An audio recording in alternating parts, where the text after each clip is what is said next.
Sur la voie. Monsieur Taïbi, bonjour. Pourquoi cette mobilisation aujourd'hui? J'ai décidé de me mettre en grève avec l'équipe municipale aujourd'hui pour protester contre la baisse des dotations aux collectivités, de l'État donné aux collectivités. Donc une baisse qui va se traduire à Stains, si elle est confirmée, de plus de 3 millions d'euros, donc c'est énorme. Donc c'est quelque chose que je ne peux pas accepter, y compris les Stanois. On n'est pas les seuls d'ailleurs à être dans cette mobilisation. Cette mobilisation, elle est multiple. Elle existe aussi à Lixani, à Aubervilliers, et on a vraiment l'impression de subir cette double peine. C'est 3 millions d'euros en moins pour Stains, donc pour les habitants. Ça peut se traduire par des choix, soit de fermer le centre municipal de santé, qui accueille des centaines de Stanois chaque année, avec plus de 25 000 actes médicaux.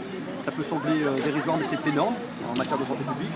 Soit de renoncer à l'activité de notre école de musique qui accueille plus de 500 élèves, soit de ne pas pouvoir construire ou rénover des écoles publiques, des équipements sportifs ou culturels. Donc voilà, donc un tel choix, s'il était confirmé, de ces baisses de dotation, vont impacter des villes et quartiers populaires.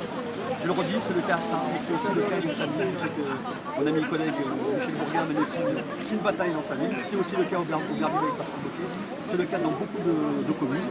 Et on a vraiment l'impression que, en gros, c'est les populations, les habitants de nos villes et quartiers populaires qui vont payer la facture et qui vont subir cette double peine. Donc ça, en tant que maire et avec l'équipe municipale, on ne peut pas l'accepter. Et pour moi, il est hors de question de faire des choix qui mettraient à mal des services rendus à la population. Je parlais de l'école de musique, je parlais du centre municipal de santé.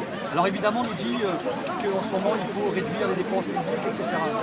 Les réduire, mais pourquoi les réduire là où il y a besoin de l'intervention publique, là où il y a besoin de retrouver de l'égalité républicaine, et c'est le cas à Stains, alors qu'à côté de ça, on fait des cadeaux, mais phénoménales, auprès des grands patrons, au lieu de donner 25 milliards d'euros pour le crédit impôt, et qui, par-dessus, ne donne aucune garantie de création d'emplois, etc. Donc l'argent, il y en a, il suffit simplement de répartir sérieusement et de manière équitable les richesses de ce pays. Et ce n'est pas le cas ici, c'est pas le cas. C'est pas un support qu'on donne vraiment ce gouvernement, et c'est pas d'aujourd'hui, cette politique d'austérité, je viens de le dire, elle n'existe pas d'aujourd'hui. Mais ce gouvernement, j'en appelle au gouvernement, j'invite d'ailleurs le Premier ministre à venir à Stains nous rencontrer. Ce gouvernement ne donne pas un signe fort auprès des classes populaires, auprès des classes moyennes, qui ont besoin d'égalité, qui ont besoin, je dirais, de moyens. À Stains, je me bats, comme dans d'autres communes, on fait plus de moyens pour la police nationale. On a un commissariat où il manque près de 100 agents de police nationale. Vous voyez, si on rajoute tout ça, demain, il y aura une mobilisation avec les enseignants qui seront en grève en Seine-Saint-Denis. Donc si on rajoute l'impact que ça peut avoir sur l'école, l'impact que ça peut avoir sur les effectifs de police, l'impact que ça peut avoir sur les services publics, la menace de fermeture, de postes, etc. Donc c'est un coup de colère, c'est pas simplement un coup de colère d'un maire. Quel suite vous allez donner à la mobilisation? C'est-à-dire qu'aujourd'hui vous êtes en grève, Voilà. c'est un acte extrêmement fort quand même, qu'un élu dise moi je me mets en retrait, je me mets en retrait.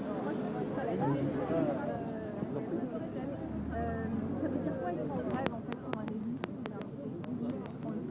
Être en grève pour un élu comme je suis,